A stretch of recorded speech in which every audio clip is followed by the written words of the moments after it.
मधुबन हो या वतन हो, रहते कहीं भी बाबा, तुम्हें साथ अपने पाए। हम पर तुम्हारे साए, हम पर तुम्हारे साए।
Om Shanti.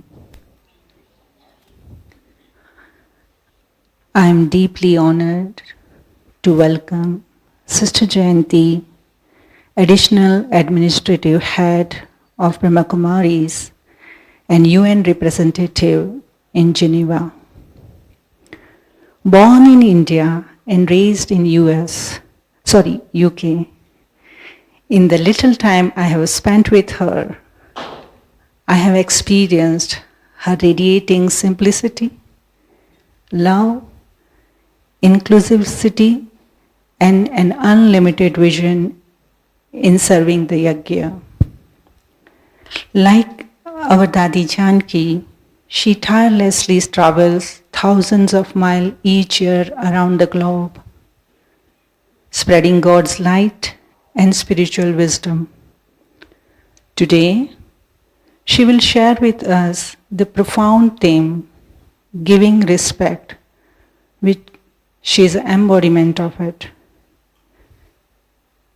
The topic is giving respect, the profound form of bestowing. On behalf of all of us and thousands who are watching online, we welcome her with a rose from Serene Gyan Sarovar Garden. With that, floor is yours, Sister Jayanti. Om Shanti.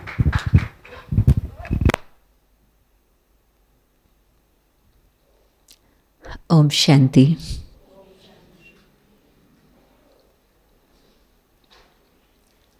Some time ago, Dadi was with a very small group of people. We were on a tour, and so it was one person who was driving and another couple of people with us. And it was a new city. There wasn't a center there. And so morning class was just that very small group. And so Murli, of course, and then afterwards it was time just for Dadi to engage with us. And so they asked Dadi the question, Dadi, what's the difference between your generation and our generation? And Dadi said, in my days, nobody had to teach us respect, but we automatically had respect. And so we were able to respect all those who were senior to us, but all those who were equal to us also. And yes, we respected those who were younger, because we knew by giving them respect, they would learn about respect. And your generation doesn't know about giving respect.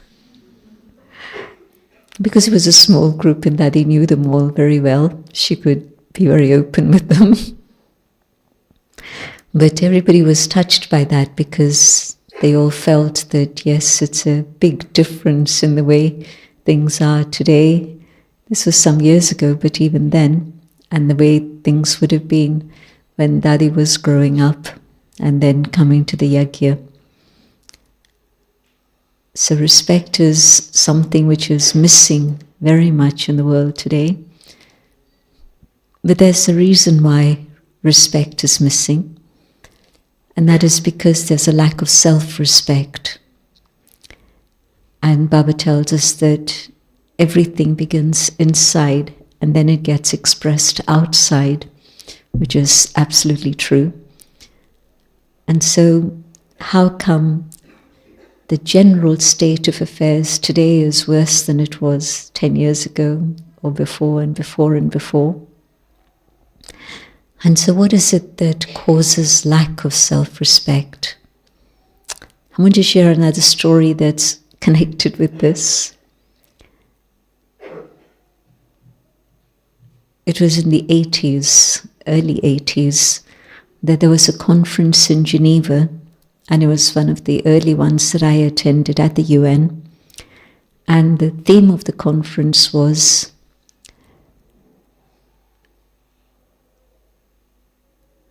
removing discrimination in terms of matters of belief. And they'd chosen the title very specifically because it was a time when Russia, China were very strongly communist, and there was no question of God or religion being taken up on any level. And so just this in terms of matters of belief, and so removing discrimination. And every ambassador, the first day was the ambassadors speaking on behalf of their countries. And of course, every ambassador who spoke said, we have no discrimination in our country.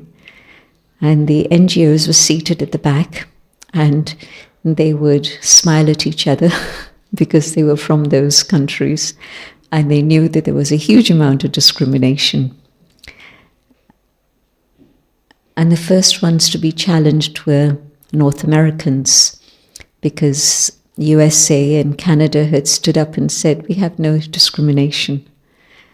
And to what extent they believed it to be true or not, I don't know.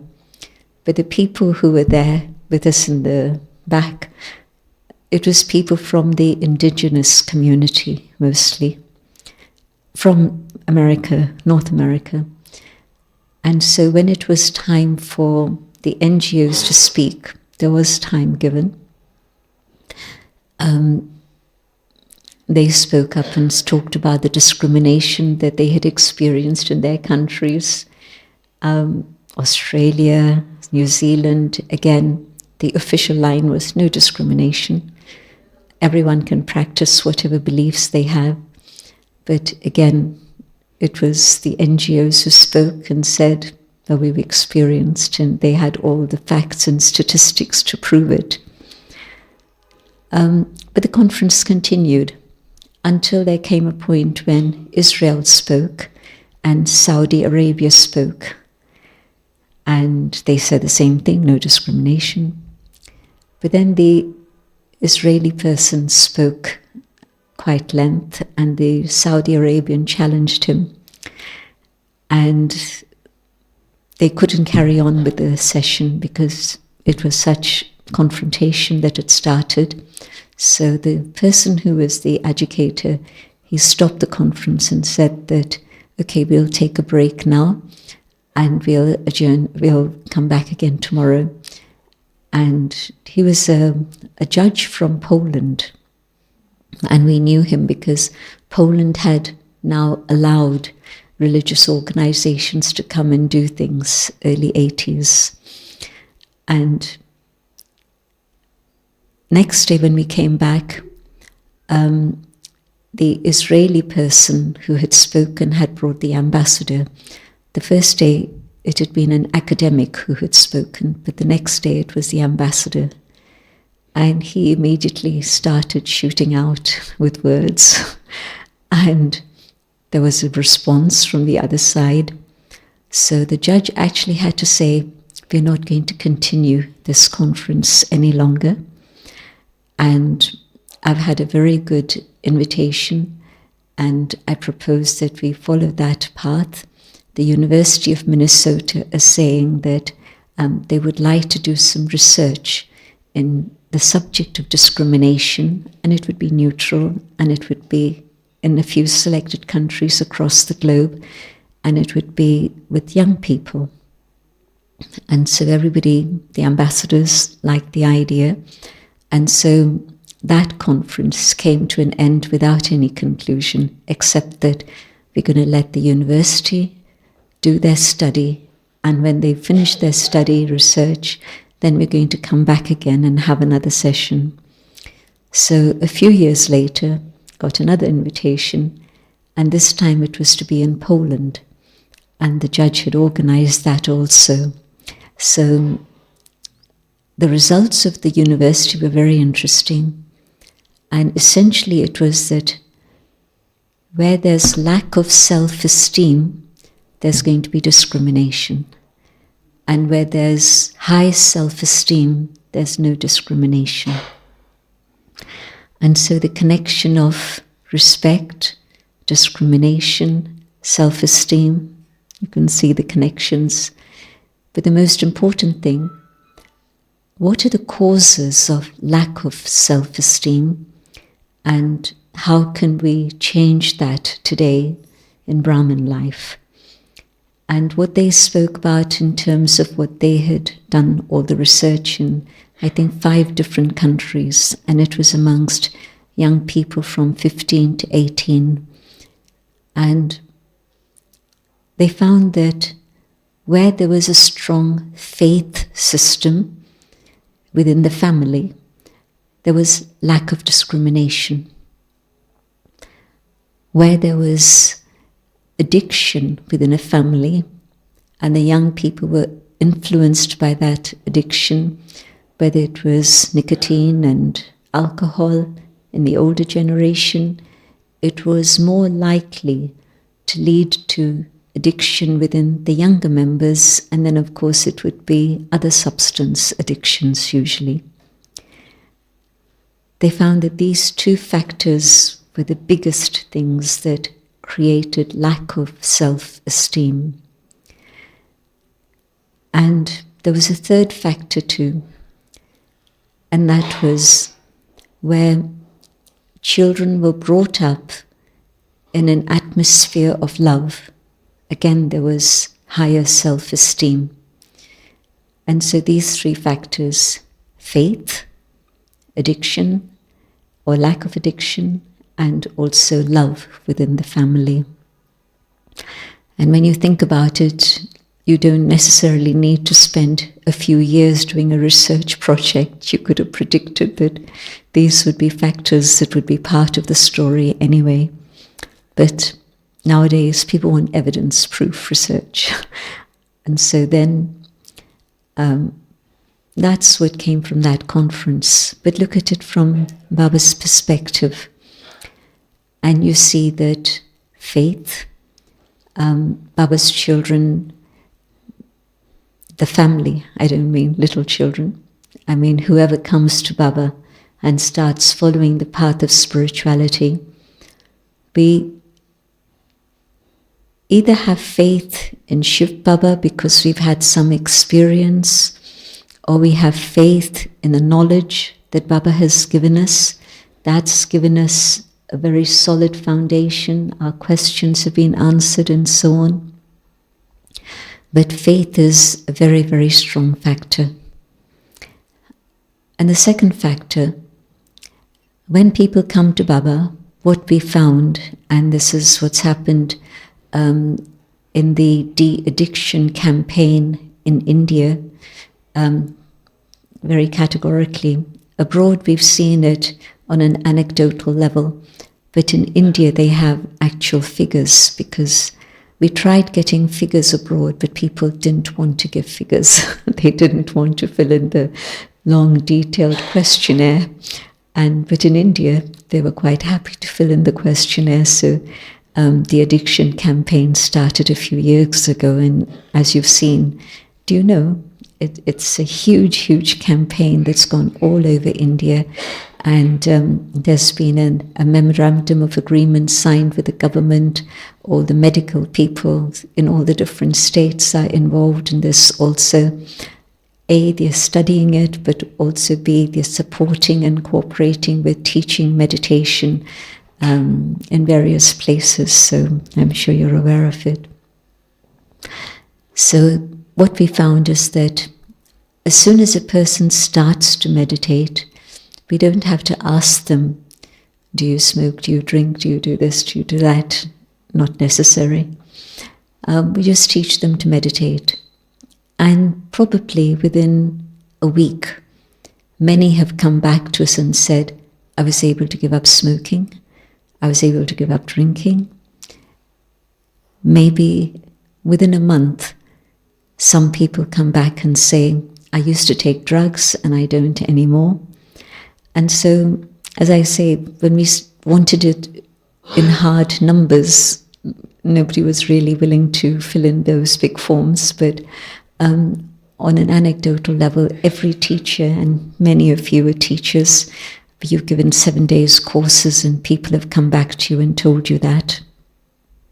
So it became very clear that something within meditation enables people to give up their addictions very easily, very naturally, without any force or pressure, but also it's not giving up for a short time, but it's giving up for, you can never say lifetime, but it's giving up for extended periods of time.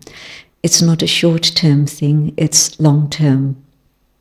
And yes, for some we would say that, yes, they've been able to give up for 40 years, 50 years now, also some people in Gyan outside India. So it works. Meditation is an antidote. Why? Because when the soul feels fulfilled, then in that fulfillment, there isn't that emptiness that creates the need for substances or any other type of addiction. And it's very much connected with a state of self-esteem. And so the giving of respect, second step, but first step, my own state of self-esteem. If I'm still addicted to this, that, or the other, and it's then not just a question of substance, then it's also the question of the inner addictions, lust, greed, anger, ego, attachment. Any one of these are also addictions. All of them are addictions. I don't need to prove that to you. You understand that already. And so the last bit, the love. Yes, when people come to Baba, they experience God's love, they experience the love of the family. But probably the last thing that they come to is to be able to love the self. And so, how do we develop that? And through that, how do we develop self-esteem? And so, one of the big things that Baba has explained is that when we don't know ourselves, we're not in touch with the original qualities of the soul. And the original qualities of the soul are peace, Atmaka Swadharam Jayanti. My original state of being, my original religion is peace, love, truth, joy, and purity. This is what the soul is made up of. It's not bones and flesh and things like this, but it's made up of these qualities. And when I don't know about soul consciousness, I'm cut off from these qualities, these inner values that the soul has. And the state of the world we see today is a direct result of not being in touch with the self. And when I'm not in touch with myself, then of course there isn't any self-esteem. There's a big subject of identity today and trying to know myself. But of course, when I still am hooked into the external and my identity depends on my position, my possessions, my property, any of these things, it's going to be not easy for me to maintain my self-respect or self-esteem, because these things can change from day to day. My position can change, my possessions, I have them, then I don't have them. My property, I have it today, and then maybe I don't have it anymore for whatever reason. And so basing my identity on these externals is always going to be a problem.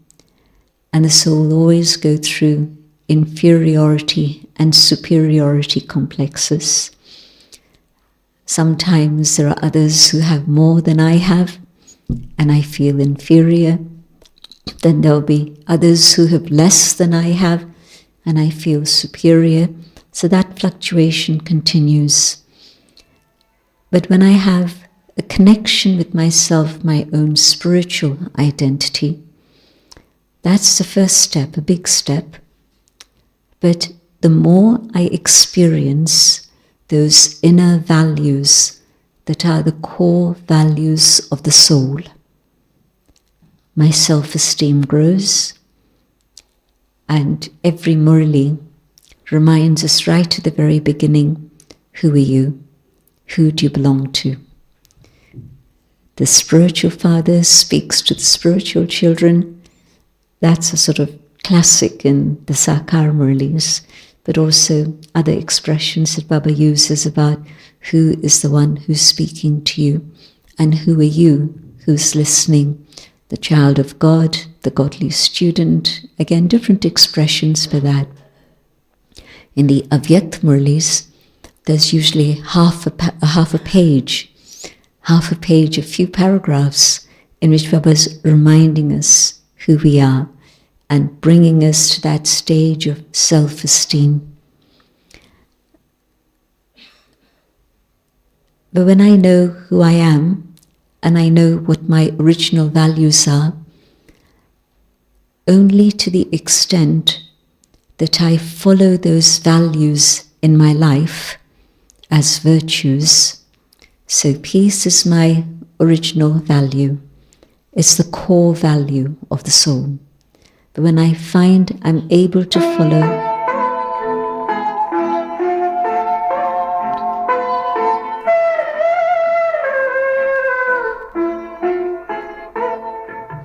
Shiv पिता को अब याद करो, मुक्ति धाम तुम्हें जाना है।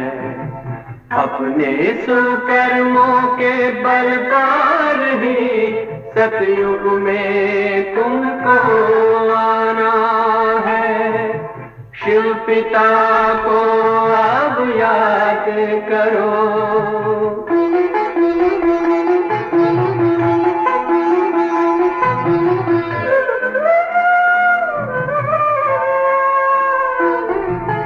ये संगम का स्वर्णिम युग है, शिव पिता फिर से आया है। ब्रह्मामुख से शिव बाबा ने वही गीता ज्ञान सुनाया है। कलयुग का अंत अब आया है, विकराल विनाश खड़ा आगे। अब हम सबका शिव पिता ने बतलाया है। शिव पिता को अब याद करो।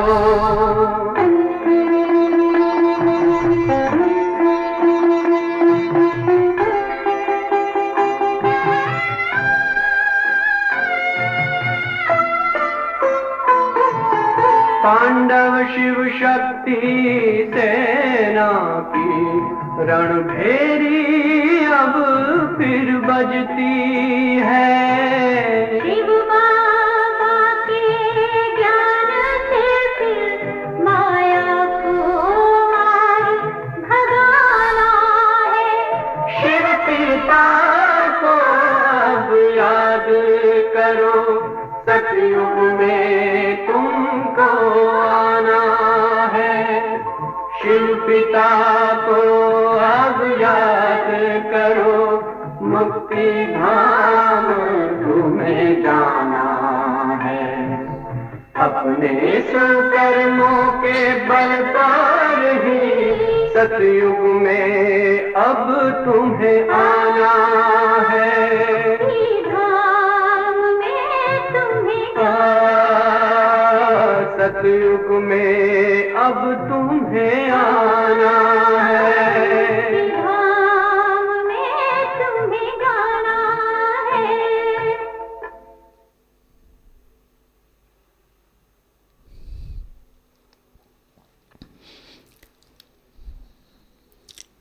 If I've experienced peace in silence and meditation, then the next step would be to see to what extent I'm able to maintain that peace when I'm in action. Sitting in a corner and meditating, yes, I'm filling myself, but I don't know to what extent I'm actually changing.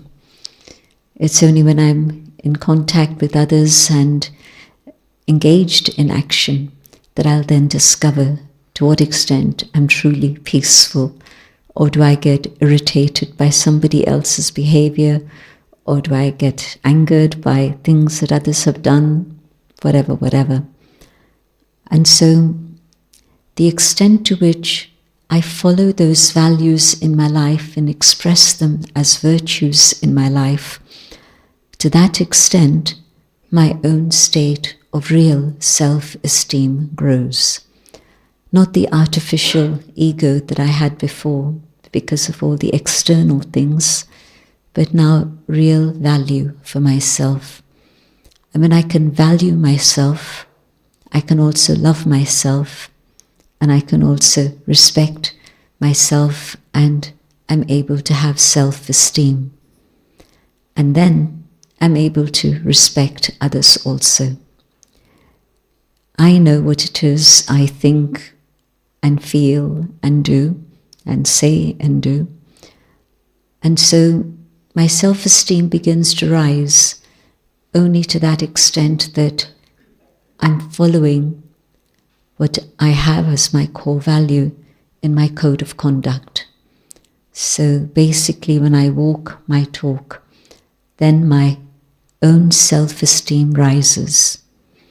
And others may see, they might not see, it's a secondary thing, but I know what it is I have done and what it is I need to sort out.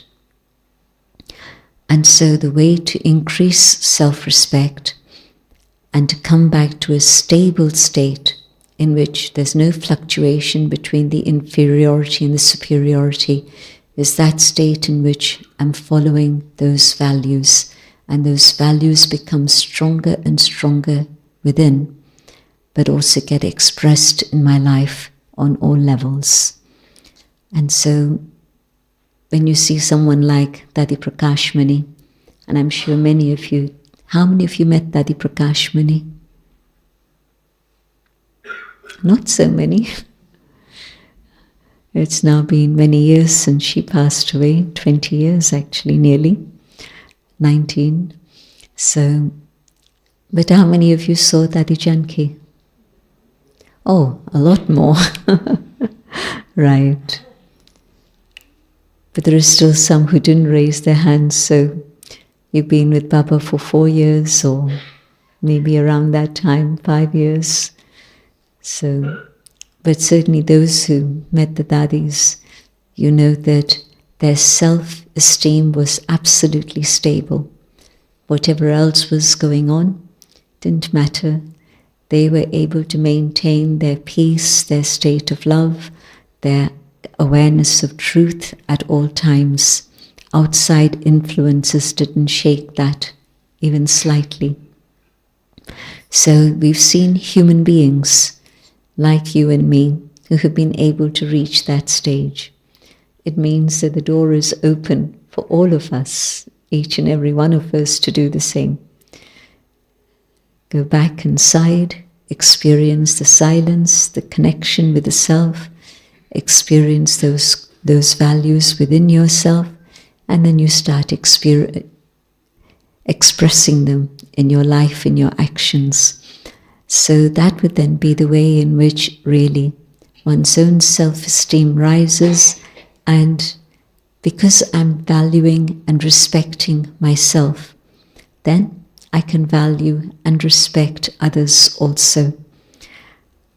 It extends to human beings without discrimination, absolutely everyone, but it also extends to nature, whether it's the animal kingdom and the respect we have for the sanctity of life in the animals. But then beyond that, the environment totally. Why is it that we've destroyed our environment? They say that human beings are the only species that destroy their own nest. Wherever other species create their nest or their haven, they keep it clean, they keep it protected, they keep it safe. And human beings, what happened to us? We lost track of our own values and truth and reality, and so we started to exploit our own home. And we've made a very good job of it. We've destroyed so many animal species, we've destroyed so much of the environment everywhere. So it starts with that whole concept of valuing myself and then respecting myself and expressing that respect outwards. So when you heard this title, the most profound way to express respect, to express, what was it? The most profound way to express bestowing, to be a bestower, is to be able to give respect. It's a beautiful title, but track it back and see where it begins. And then yes, when I do have that state of self-respect, then there's nothing that I need from another human being. And when I stop being needy, I don't need anything from you, that's when I can start giving to you. And the word Devta in Hindi is very beautiful. Devta, the one who gives. Levta, the one who takes. And so do I want to be a deity, the one who is giving, or am I still needing something for myself? And on an external level, we need human beings to provide us with so much. And then I come to the state where I'm financially independent and I say, well, now I'm capable of looking after myself. I don't need anyone. Not true. I still need support. I need cooperation. And even beyond that, I'll say, but nobody respects me. They don't value me. They don't see me for who I truly am. They have no recognition of who I am. So I'm still in that boat of being needy and wanting. And they say that if you have something already and it belongs to you and you're still wanting it, it doesn't make sense.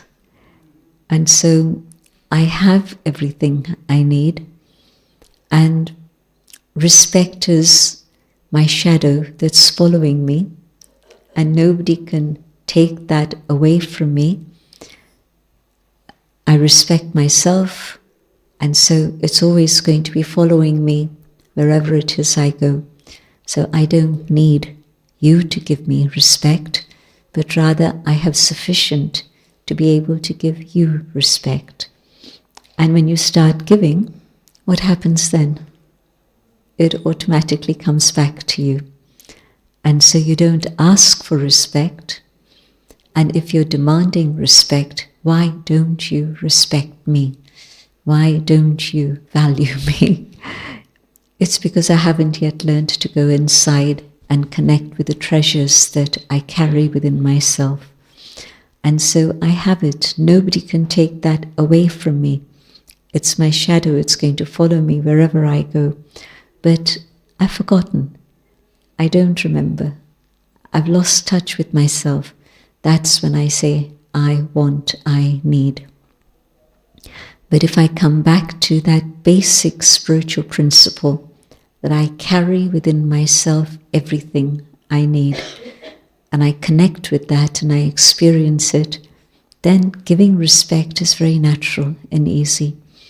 And giving respect is not necessarily giving somebody a platform, but giving respect is a day-to-day thing in which you can listen to somebody.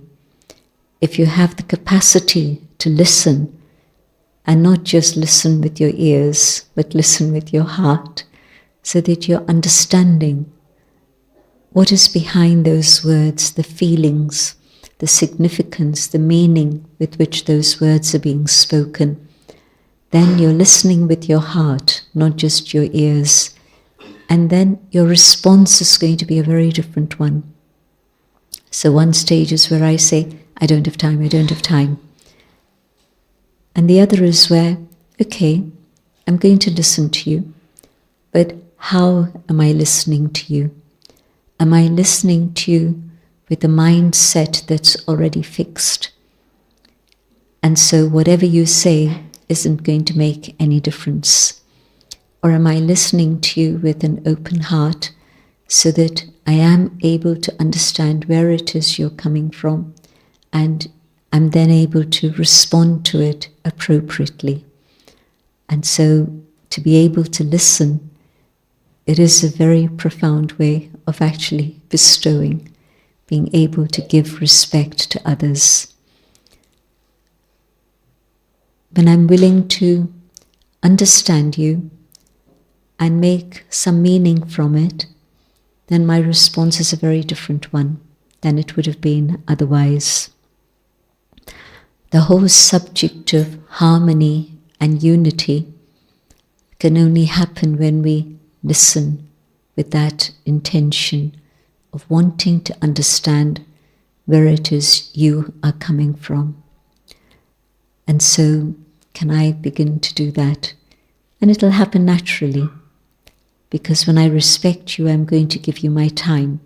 I'm going to be able to listen to you. But the further steps beyond just physical listening are the spiritual listening. In Satyug, how do we give respect to each other? It's always the mantra, you first, not me first, not I want, but you first. And so here in Sangam Yuga, the whole system of Satyug has to start here. Can I say you first rather than me, and me? But when there's a willingness to have others do what is needed, what they can do, what they have the capacity to do, then that also is a form of bestowing. I remember there was a sister who wanted to translate for Baba, and this was in the 70s, and so I was bringing groups from abroad and translating for them, mostly in the personal meetings. In the Murlis it was always Shiluben, but then the personal meetings would go on from, Baba would come at 7 o'clock, give a Murli till 9 o'clock, and then the personal meetings would start. And the personal meetings would go on till midnight, 4 o'clock in the morning. That was regular. Who was around in those days? Some of you were, I'm sure. Only one. Okay. So Didi Manmoini, then called me one day and she said, there's something I want from you.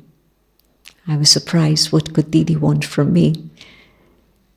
And she said, the story is that there's another sister who very much wants to translate, and she sees that you've been given that role, but I want you to give up that role, and this person should then translate when she's around. I knew this person and I knew she was capable. I said, that's fine, Didi. And Didi said, that's good, because if you allow another one to go ahead, many other doors of opportunity will be open for you. It's not that one door shuts and that's it, or even that one door shuts and one other door opens. No, one door shuts, but there are other doors, many doors that open. And so that person took on the role of translating whenever she was around. And I had more time. I had time to do many things, and so that was very good. So whatever the role it is you're playing, it's so easy to get attached to that particular role. But if you allow another to take that role, then many other opportunities come up also. So giving respect to another might be that you say that, why don't you try doing this? I've been doing it for a long time. Maybe you should try and do this now. So that also is giving respect. So just think about in what way we can encourage others to move forward. And Brahma Baba created his fortune by giving so many others opportunities to serve. There was a lovely expression that Baba used in the first Murli when Baba came, and that was 21st January 1969. It was Shiv Baba who came, not Bab Dada, but Shiv Baba. Baba said, if I'd brought Brahma Baba with me, you wouldn't have let him go. Which was true. It had just been a few days, 3 days, and so everybody was still a little bit tender, quite emotional. But what Shiv Baba said was that when the sun was shining, all of you were hidden. And so it's time now for the sun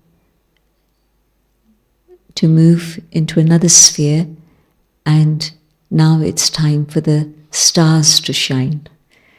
And so all of you are the living stars, and so it's a chance now for all of you to shine. So that was very beautiful. And so whatever it is I think I'm able to do best, maybe that's true. But if I move out of the way, there'll be others who also take my place, and they'll be able to shine very beautifully too. So giving respect is many-layered, and I just have to think about developing my own state of self-respect. The other two things, the faith and the addictions, I want to just mention those things a little bit. Faith in Baba is easy. You hear the Murli, you understand the knowledge, and you know that it's coming from the source. It's not coming from a book, it's not coming from a human being, because these things are not found anywhere.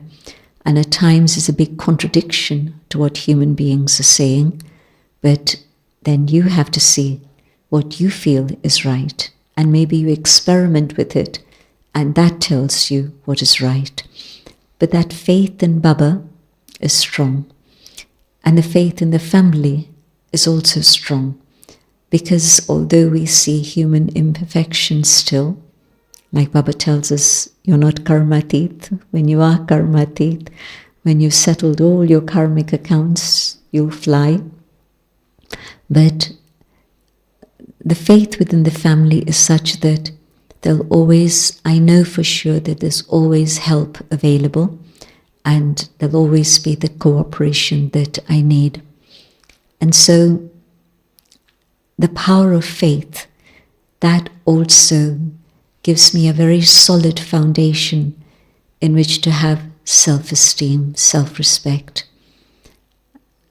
And the addictions, the physical addictions go very fast, but the other addictions, not so easy to recognize always. Anger, that's pretty obvious, so it's easy to recognize. But still, the subtle traces of anger, the subtle traces of attachments and ego, the more I am able to recognize them in myself, and the more I'm able to deal with them and finish them, to that extent, my own state of self-respect is able to grow. And we're able to give respect to all. The Dadis again demonstrated this beautifully. Dadi Kumarka sitting in the forecourt, in the courtyard in Madhuban, and whoever needed to speak to her could just approach her. Didn't matter if it was a new student or a very mature student, they could just go to her. And if it was something private, important, then she would say to them, okay, wait, I'll talk to you later. But anybody could approach her.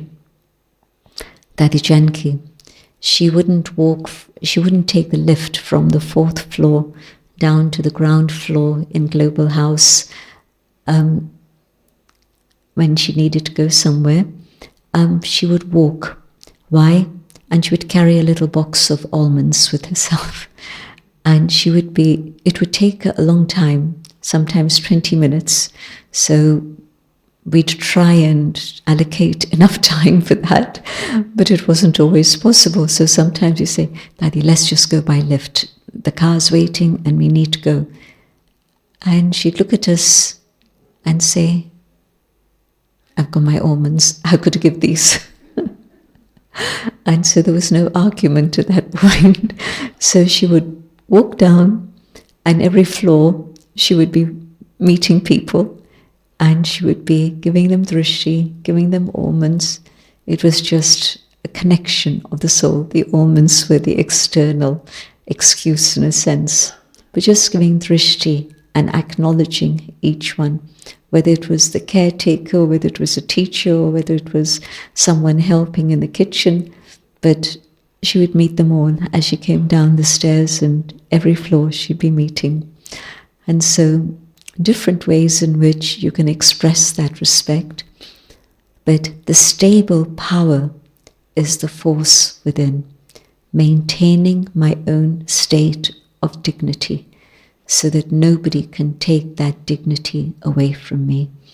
No circumstances should be able to take that dignity away, whether it's physical illness or whether it's ups and downs in the economy, whatever it is. My dignity is in my own hands because I've created that state of stable self-respect. And in that stage, really, nobody can shake you. If I'm shaking, what can I give to others? I can't give them peace, I can't give them cooperation, I can't give them support. But where I've worked on the inner level, then yes, I am able to treat every human being with dignity, but equally, nothing can shake my dignity. So it's a lovely subject. Think more about it and experiment with it. But yes, a beautiful sign of being a bestower. And the big thing that Baba did, Baba gave so much respect to each soul, whether it was a child or an adult or an old person. And you hear all the good things that Baba says in the Avyakt Murlis, especially to children, to adults, to seniors, everyone. Baba's got something very beautiful to say about them, something that's special about the child, the adult, and so on.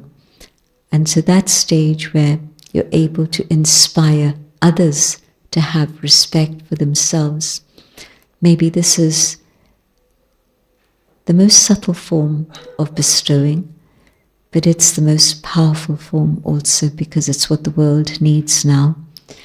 whatever is going on around them, if they can rise above through the power of their inner dignity and self-respect, then you've given them everything. Enjoy your time in Madhuban and prepare yourselves to be experiencing Baba's meeting, and a very happy new year to everyone. Om Shanti.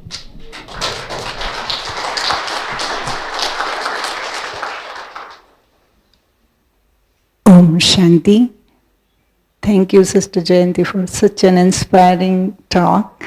And I was noting down, I was taking notes, and few things which I'm going to take away is stop being needy.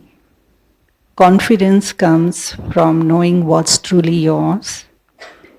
Respect starts with listening openly and understanding others' intention. Self-esteem grows when you live by your core values and walk your talk.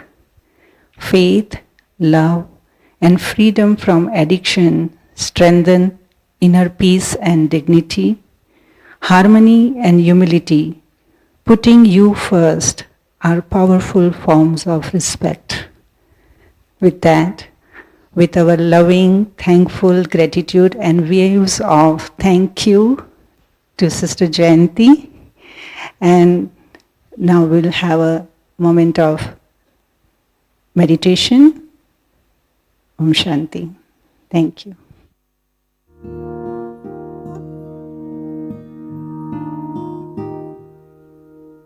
Thank you for your inspiration, for your life and love. Thank you for your recognition of the one above. Thank you for your sweet compassion, for your life of truth. Thank you for walking on this earth. Thank you for being you.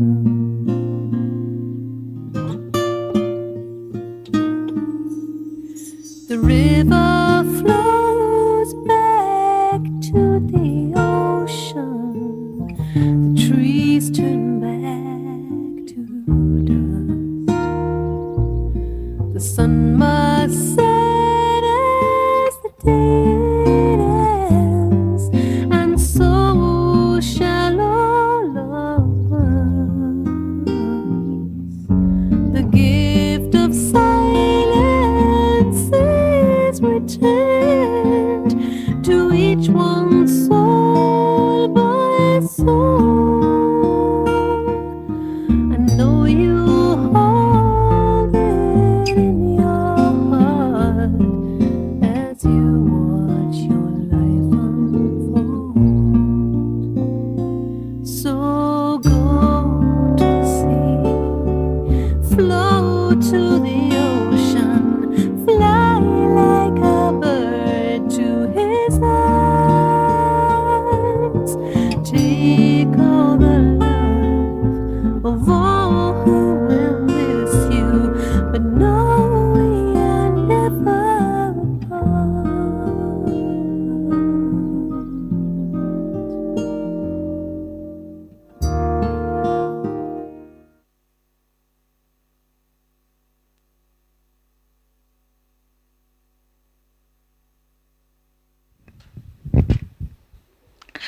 There are two announcements. अभी दोपहर को 1:30 बजे